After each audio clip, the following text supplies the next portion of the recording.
Quite unexpectedly now, Paul slips from one image to another. Look at this text passage here in Romans 11 from verse 15 onwards, 16 onwards. He comes from the dough to the tree, from the first fruits to the roots. And we seem to be kind of mixed up. What we have to do, especially if we don't come from the land of Israel, we have to visualize these images. We have to go back in the Bible and see it. Paul was talking as somebody rooted deeply in Israel's tradition. But if we keep in mind what he's talking about, everything is actually quite clear.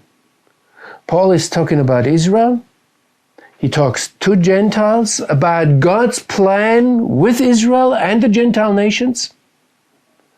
And he has always in mind the Gentiles' mission to Israel, which is not first and foremost preaching and telling the Jewish people what they should be, ought to be, and what will happen to them, but first of all, to make them jealous. So Jewish people look at us and say, oh, I would like to be like that.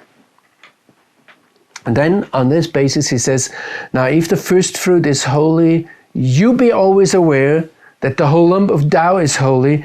If the root is holy, so are the branches. So he slips now over into and draws a picture of the olive tree. I would like to take you out and to show you olive trees. I would like to not just a year around show you what olive trees are, what they go through, what happens if you burn them, what happens if you cut them off and they come again, and what happens, they're very good firewood. They're actually the only firewood you can burn green because they're full of oil. I want to remind you of a few things, that the olive tree in the context of the Bible is, I have here loads of Bible passages. In this case, I'm not giving you the homework to just read a passage of the Bible, but read the Bible from the beginning to the end, and you will always find olive trees. First of all, it's one of the trees of the land. It is one of the basic staple foods, one of the basic foods, one of the basis of the very existence of where you have an olive tree, you can exist. The olive tree, and now we have to imagine if Paul uses this image, what does he say? The olive tree makes full, it satisfies, but the olive tree also cleanses, also from sin. The olive tree makes bright, oil enlightens, also spiritually. It's used as cosmetics, as makeup. So we can say the olive tree makes beautiful. I don't want to take that away from you. Do it yourselves. Take the time, take a concordance, and wherever it's talking about oil, where does the oil come from? In biblical times, it comes from the olive tree. It doesn't come from. It's not petroleum. What the olive tree does is it consecrates, it sanctifies. Think of what happens when a king was installed. And in the case of King David, he was anointed with olive oil that came from the olive tree, and that made him receive the Spirit of God. And actually all the utensils, everything that is being used in the temple is sanctified by anointing it.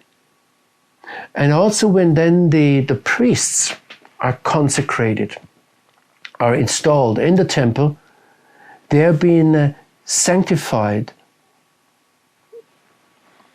by being anointed with olive oil. But I could take you then in and show passages where olive oil is medicine. So the olive tree makes healthy. There are people who believe today in taking olive leaves and making a tea of it. It doesn't taste very good. But anyway, the olive tree, that's now much better, makes rich. And actually olives or the olive oil was used as money, was used as tax. Olive trees are standing for fertility, for wealth, for luxury, for blessing. If a land is fat, if it's a good land, it's a land full of olive trees. So the olive tree is a sign of blessing. If Paul compares Israel with an olive tree, and that's what we Gentiles have to remind ourselves. He says it's abundant blessing.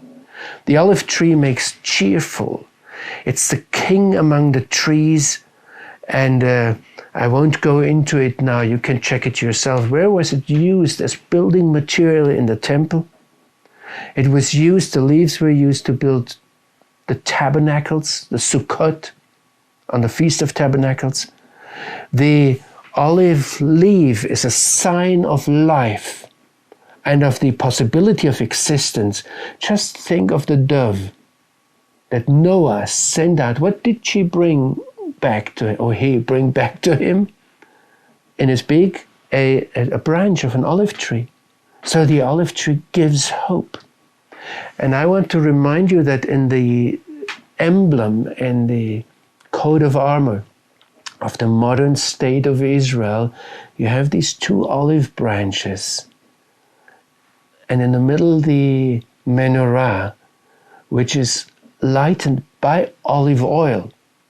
So I just want to remind you here how central in all this thinking and all this talking is an olive tree. Actually, I could have told you all that I've told you about Paul and about this theology, just saying, look at the olive tree and you'll understand.